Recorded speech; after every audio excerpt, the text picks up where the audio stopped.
Iran Israel സംഘർഷത്തിൽ അതീവ ആശങ്ക പ്രകടിപ്പിച്ച് ലിയോ 14 മാർപ്പാപ്പ.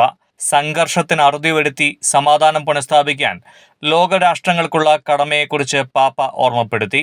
ആണവ ഭീഷണികളിൽ നിന്ന് മുക്തമായ സുരക്ഷിത ലോകം കെട്ടിപ്പടുക്കണമെന്ന് പാപ്പ പറഞ്ഞു.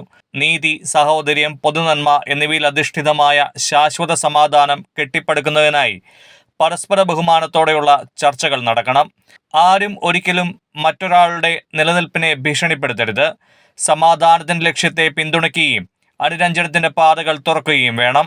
എല്ലാവർക്കും സുരക്ഷയും അന്തസ്സും ഉറപ്പാക്കുന്ന പരിഹാരങ്ങൾക്കായി ശ്രമിക്കേണ്ടത് എല്ലാ രാജ്യങ്ങളുടെയും കടമയാണെന്നും പാപ്പ പ്രതികരിച്ചു.